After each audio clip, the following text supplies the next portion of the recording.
Saya TS Muhammad Azlim Ismail dari College Community Bagan Datuk akan hari ini berkongsi dapatan tentang kajian pelaksanaan sistem penyelesaian akademik Dashboard ISPAK Dashboard dengan modul cakna terhadap keputusan pelajar College Community Bagan Datuk.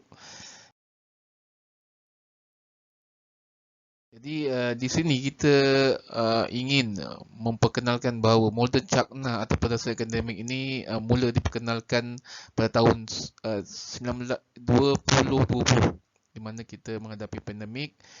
Dengan itu, selain daripada itu disebabkan TVET ini adalah sesuatu yang agak baru untuk masyarakat Malaysia.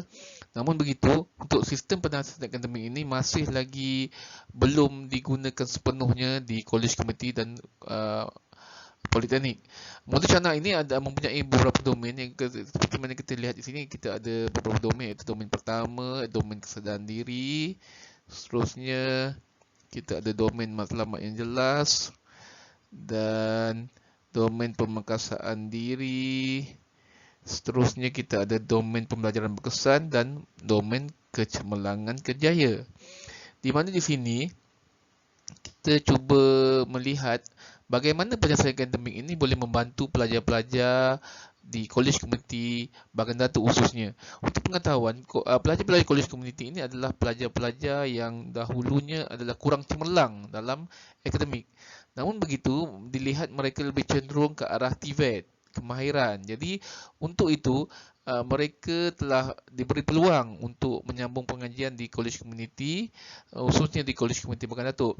Jadi, untuk hal tersebut, kita melihat bahawa kekurangan pelajar-pelajar ini adalah dari segi memperkasakan diri. Bagaimana mereka ingin memperkasakan diri selepas kecewa semasa SPM.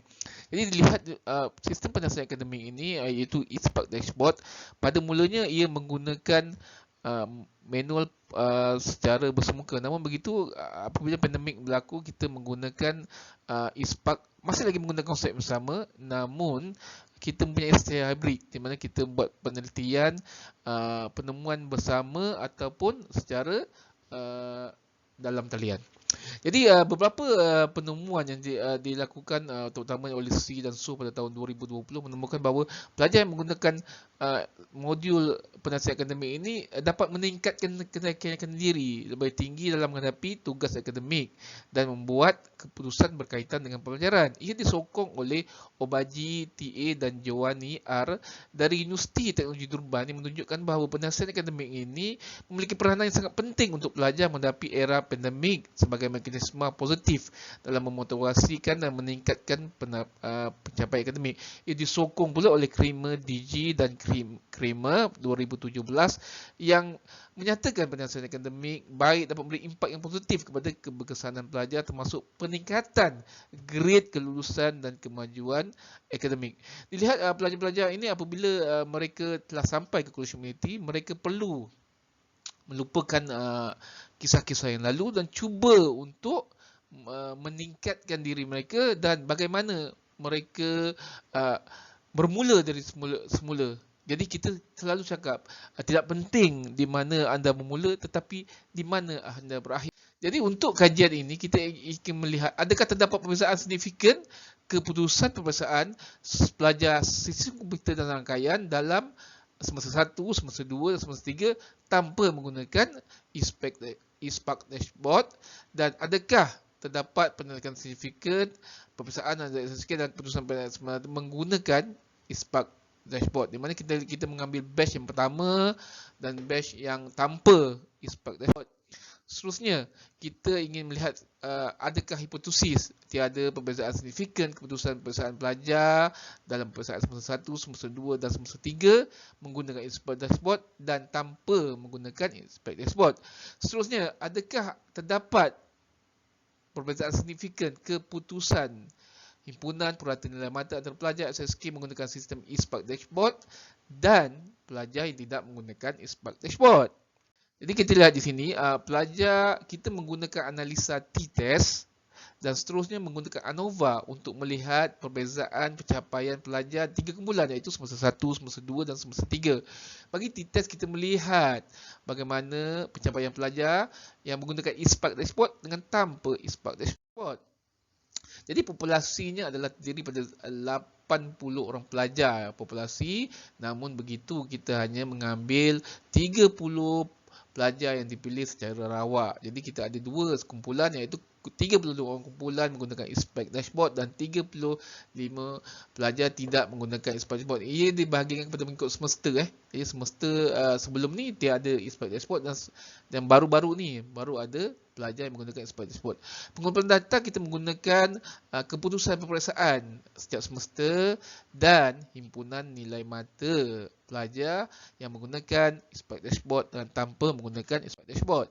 Jadi keputusan, adakah terdapat perbezaan signifikan keputusan peperiksaan pelajar SSK dalam peperiksaan semester 1, semester 2, semester 3 tanpa menggunakan ISPAK dashboard? Dilihat, ini adalah pointer-pointer daripada pelajar yang telah diambil. Namun kita lihat di sini bahawa tiada peningkatan signifikan di mana pelajar konsisten, ada yang meningkat, ada yang menurun, tidak ada perbezaan sama ada sistem penasihat akademik ataupun tidak.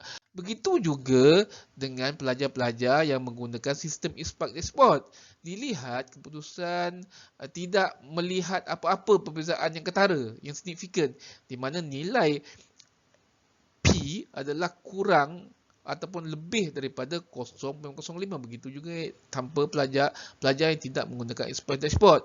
Jadi kita lihat antara peperiksaan dengan peperiksaan tidak ada peningkatan yang signifikan.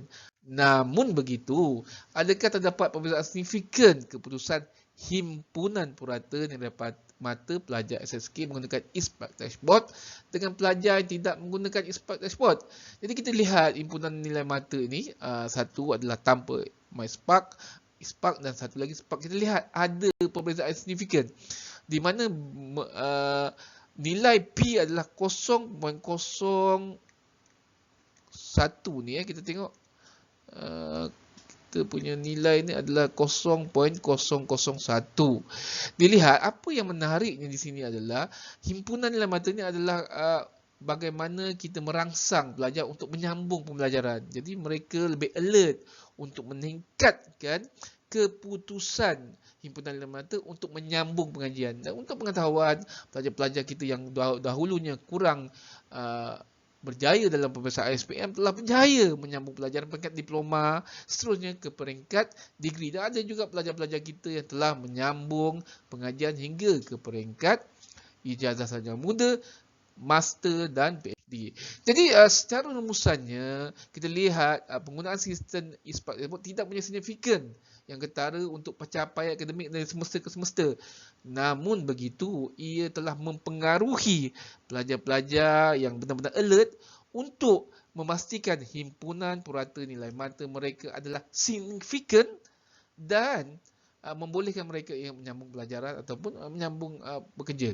Jadi untuk kajian masa hadapan kita ingin melihat pencapaian ada dua program, iaitu sistem komputer dan rangkaian dan sistem motosikal bertinggi ataupun melalui jantina ataupun bangsa. Jadi kita lihat sistem penasihat akademik ini pada dasarnya dilihat signifikan untuk membantu pelajar-pelajar dalam mengharungi pembelajaran dan pengajian mereka. Jadi itu saja. Assalamualaikum warahmatullahi wabarakatuh.